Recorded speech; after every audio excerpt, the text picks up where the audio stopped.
The moment they decide you're too weak to matter is the moment they stop watching, and that is when fate quietly changes everything. My name is Ethan Miller, and for as long as I could remember, everyone in the kingdom had treated me like a mistake that somehow refused to disappear. I was an Omega with a gentle scent, a quiet voice, and none of the overwhelming presence that noble families celebrated. The servants whispered that I had been born without the strength expected of my kind. The guards looked through me as though I were another piece of furniture lining the endless marble hallways. Even the young nobles who were barely older than I was found entertainment in reminding me that weak Omegas existed only to obey, never to be remembered. Every morning before sunrise, I crossed the eastern courtyard carrying ledgers, fresh flowers, and sealed letters for officials who never bothered to learn my name. The palace was breathtaking from a distance, with white stone towers stretching into the clouds and banners dancing above polished rooftops. But living inside its walls felt like existing inside a beautiful prison where silence was mistaken for acceptance. I had learned long ago that answering insults only invited more of them, so I simply lowered my eyes and kept walking. They called it weakness. I called it surviving. The kingdom belonged to King Adrian Blackwood, the cold alpha king whose reputation traveled farther than the borders themselves. Some claimed he could silence an entire room with a single glance. Others believed he trusted no one and ruled with perfect discipline instead of emotion. I had never spoken to him. I had only seen him from across enormous ceremonial halls where sunlight reflected against stained glass and painted silver across his dark uniform.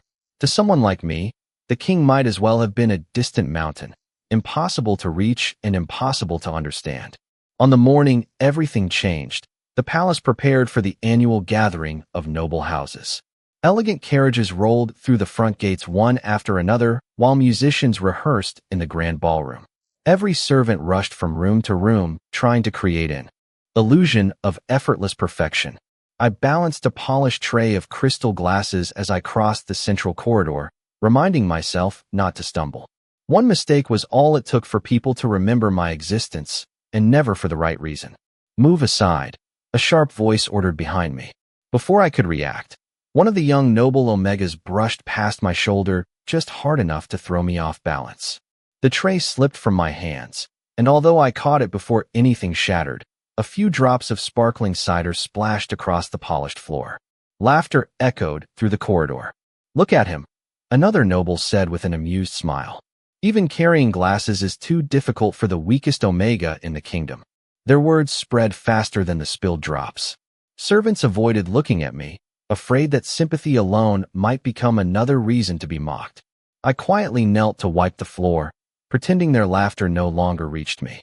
But as I lowered my head, an unfamiliar silence settled across the corridor. Conversation stopped. Footsteps froze. I looked up only for an instant and saw the royal procession entering from the Western Hall. At its center walked King Adrian Blackwood. His expression remained unreadable as his eyes swept across the gathering. For a heartbeat that felt impossibly long, his gaze rested on me. Then he continued walking without speaking a single word. The nobles relaxed, convinced the king had ignored the scene entirely. They laughed again and disappeared toward the ballroom, believing nothing had changed. They were wrong. None of us realized that the cold alpha king had not been watching the crowd at all. He had been watching me. The memory of the king's eyes followed me for the rest of the day, although I kept telling myself I had imagined it. Why would the ruler of an entire kingdom notice someone like me for more than a passing second? By the afternoon, the palace was overflowing with visiting nobles dressed in embroidered coats and elegant formal wear, their conversations filling every corridor with polished laughter that never reached their eyes. My responsibilities only grew heavier. I carried guest lists from one chamber to another, arranged floral displays in the grand ballroom, and delivered fresh linens to the royal guest suites overlooking the western gardens. Every assignment reminded me that I belonged behind closed doors, never in front of them. Even among the servants, I remained invisible until someone needed a mistake to blame on another person. During a brief moment alone, I stepped onto a narrow stone balcony overlooking the palace courtyard. The cool breeze carried the scent of blooming roses mixed with fresh rain drifting over the distant hills. It was the first peaceful breath I had taken all day. I watched young pages laughing as they hurried across the gardens, and for a moment I wondered what life might have been like if I had been born into a family that believed quiet kindness was a strength instead of a flaw. My thoughts were interrupted by footsteps approaching behind me. I turned immediately and lowered my eyes when I recognized Lady Victoria Ashford, the daughter of one of the kingdom's wealthiest alpha houses. She smiled politely at first, but the warmth never reached her expression. "You should not be standing here," she said calmly. "Guests use this balcony." I apologized and prepared to leave, but another noble blocked the doorway before I could step inside. "Do you know what people are saying?" he asked with a grin. "They say the palace keeps you around only because everyone needs someone weaker than themselves." Quiet laughter followed. I felt the familiar sting of humiliation, but I refused to answer. Silence had protected me for years. I intended to let it protect me again. They eventually lost interest and walked away, already distracted by more important conversations. As I returned to my duties, I failed to notice one of the palace stewards watching the exchange from the opposite hallway. Before sunset, an unexpected message reached the servant quarters. Every household assistant was instructed to report to the royal library for a final inspection before the evening banquet. Rumors spread instantly. Some believed additional workers would be chosen to assist the visiting nobles. Others whispered that the king himself had requested changes to the evening staff. We assembled in perfect rows beneath towering shelves filled with centuries of royal history. The room was so quiet that every page turning in the distance sounded impossibly loud. The chief steward slowly walked past each servant, studying uniforms, posture, and conduct. When he finally stopped in front of me, my heartbeat quickened. He unfolded a sealed document bearing the royal crest and read only one sentence.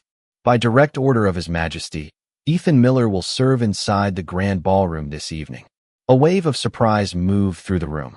Several servants exchanged confused glances because everyone knew that only the most trusted attendants received assignments anywhere near the royal table. I looked down at the seal again, convinced there had been some mistake. The chief steward simply nodded once. "Those are the king's instructions." Across another wing of the palace, beyond walls I would never normally approach, Adrian Blackwood stood beside a tall window overlooking the gardens. His senior advisor quietly placed another report on the desk. "Your Majesty, shall I continue observing the visiting houses?" Adrian's answer came without hesitation. "Yes," he replied, "and have someone continue watching Ethan Miller as well." The advisor paused for only a fraction of a second before bowing in silent acknowledgement, realizing the quiet servant everyone ignored had somehow become important to the one man whose attention could change an entire kingdom. The royal crest embroidered on my new servant sash felt heavier than the fabric itself as I entered the grand ballroom for the first time. Crystal chandeliers shimmered above polished marble floors, casting thousands of reflections that made the entire room glow like a field of stars. Long tables overflowed with silver place settings, fresh flowers, and carefully arranged desserts that looked too beautiful to touch. The greatest families in the kingdom filled the hall with confident smiles and effortless conversation, while musicians performed quietly from a raised balcony overlooking the celebration. I reminded myself that I was only there to serve. Nothing more, nothing less. The chief steward assigned me to the central aisle, the closest position to the royal table. My hands tightened around the polished silver tray as he whispered one final instruction. "Stay calm. Do not speak unless someone speaks to you first." I nodded immediately. I had followed that rule my entire life. Guests began arriving one after another, and I moved carefully between them, offering sparkling cider, chilled water, and carefully prepared appetizers. Most accepted them without acknowledging my existence. A few thanked me politely. Others barely looked in my direction. For a brief moment, I allowed myself to believe the evening might pass without incident. Then I heard a familiar voice. "Well, this is unexpected." Lady Victoria Ashford stood beside two young nobles from influential alpha families, each wearing expressions that suggested amusement rather than surprise. She looked directly at my servant's sash before smiling. "Someone made a very generous mistake." One of the others laughed softly. Perhaps the palace wanted tonight's entertainment to begin before the music. I lowered my eyes and attempted to continue walking, but one of the nobles deliberately stepped into my path. "Tell us something, Ethan," he said. Do you truly believe you belong this close to the royal family? Before I could answer, another servant accidentally brushed against my shoulder while carrying a tray of crystal glasses. I managed to steady both trays, preventing anything from falling, but a single glass slid across the polished surface and tipped onto the edge of a banquet table. A few drops of sparkling cider splashed onto an expensive embroidered tablecloth. Silence spread through the nearest guests. It was not a disaster, only a minor accident, but the nobles reacted as though I had ruined the entire celebration. Lady Victoria sighed dramatically, exactly what everyone expected. Several nearby guests turned toward the commotion. Whispered conversations quickly spread across the ballroom. He is the weak Omega. Why would they place him here? Someone should replace him before he embarrasses the palace again. I quietly reached for a fresh cloth, determined to clean the spill before anyone else could be inconvenienced. My face felt warm with embarrassment, yet I refused to argue. Every difficult year inside these palace walls had taught me that defending myself rarely changed another person's opinion. As I finished wiping the table, I became aware of another silence, one very different from the whispers surrounding me.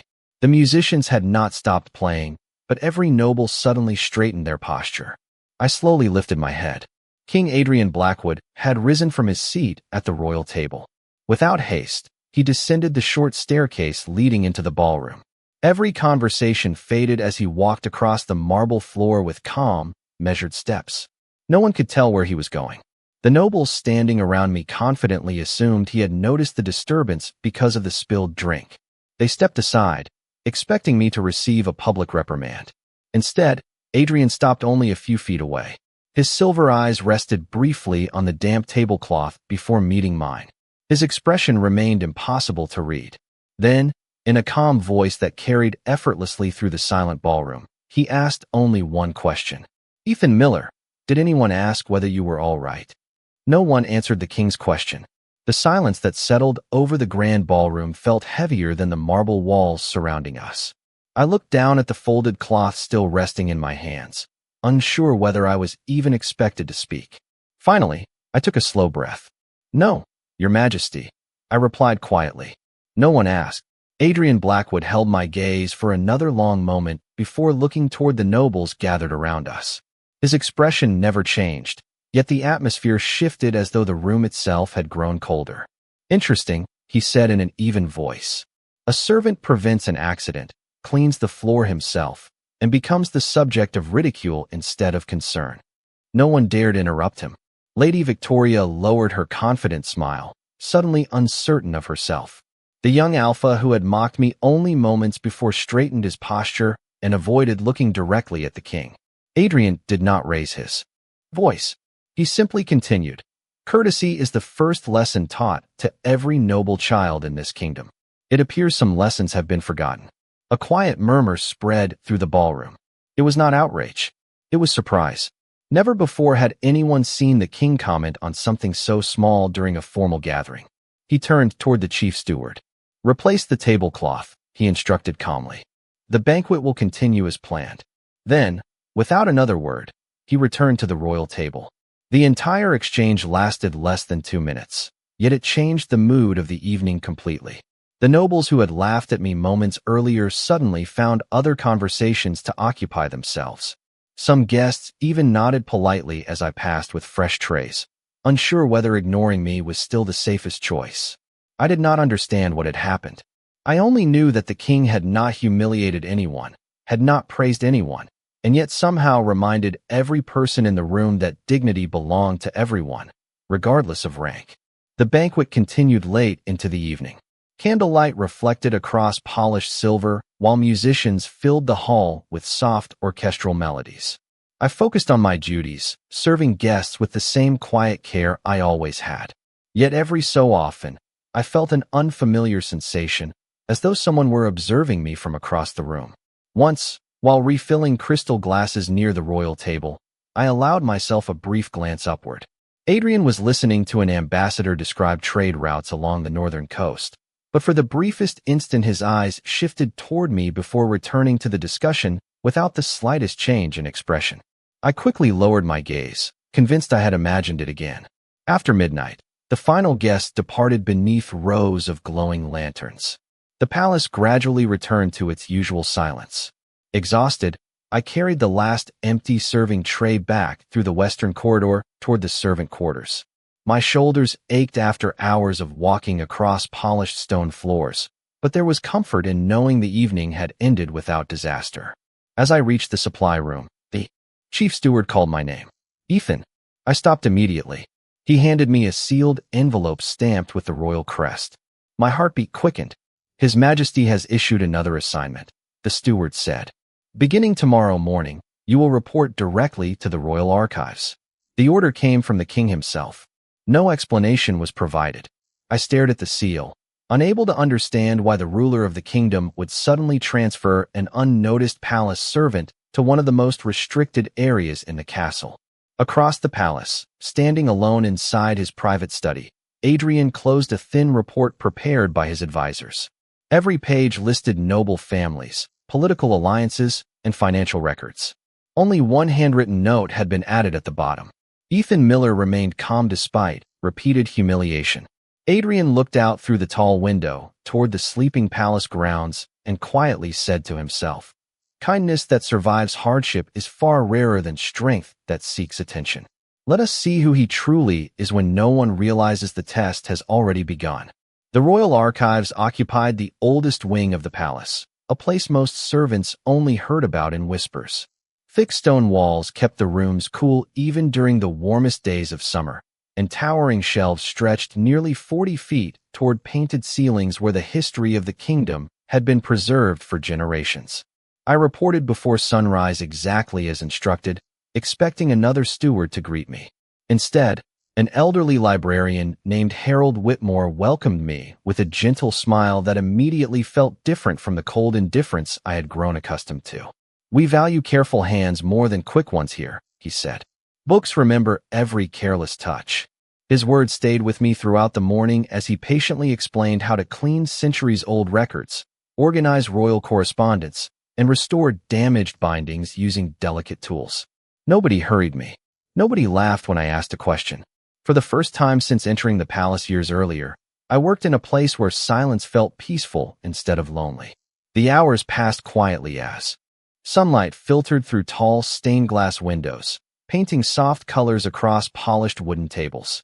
I carefully arranged historical maps, sealed letters, and handwritten journals that documented the reigns of kings long before Adrian Blackwood. Occasionally, Harold would tell me stories about the people behind the pages. "The strongest rulers," he said while placing a weathered journal back onto a shelf, "were rarely the loudest people in the room." I wondered if that was true of the current king as well. Shortly after noon, another servant entered carrying a stack of newly delivered documents from the Western administration offices. As we sorted the files together, a folded parchment slipped unnoticed beneath one of the larger record books. Neither of us realized it had fallen. An hour later, Lady Victoria Ashford arrived with two officials requesting access to old land agreements belonging to her family. Harold politely excused himself to retrieve the requested volumes, leaving me alone to organize the work table. As I lifted the heavy record book, the folded parchment slid onto the floor beside my feet. Before I could even pick it up, Lady Victoria noticed the royal seal stamped across the outside. Her expression changed almost instantly. "What is that document doing there?" she asked sharply. I looked down, surprised. "I do not know, my lady. It must have fallen from the delivery records." She stepped closer without waiting for an explanation. "That seal belongs to the crown. Restricted correspondence does not simply appear beneath a servant's hands." The two officials exchanged uncertain glances while another palace attendant hurried from the doorway to see what had happened. Within moments, whispers began spreading through the archive room. I carefully offered the unopened parchment toward Lady Victoria. "I never opened it," I said honestly. "I only found it a moment ago." She accepted the document, but did not look convinced. "Convenient timing," she replied quietly. "Very convenient." Harold returned carrying several large books and immediately sensed the growing tension. He listened to the explanation, then calmly examined the unopened royal seal. "There is no evidence the document was disturbed," he observed. "It appears exactly as it left the records office." Lady Victoria smiled politely, yet there was something calculating behind her expression. Perhaps, she answered. Or perhaps someone realized they were caught before they had the opportunity. Her words lingered long after she departed. By late afternoon, servants throughout the palace had already begun repeating a familiar rumor. Ethan Miller had somehow been found with confidential royal correspondence. No accusation had been made officially, but the whispers were enough. Walking back through the corridors, I recognized the same doubtful glances I thought I had finally escaped. Hidden behind a balcony overlooking the central courtyard, Adrian Blackwood had already received a full report from one of his trusted royal guards. He listened without interrupting until every detail had been explained. Then he looked toward the archive windows and spoke only one quiet sentence. "Do not interfere yet. The person setting this trap believes nobody is watching. Let them continue."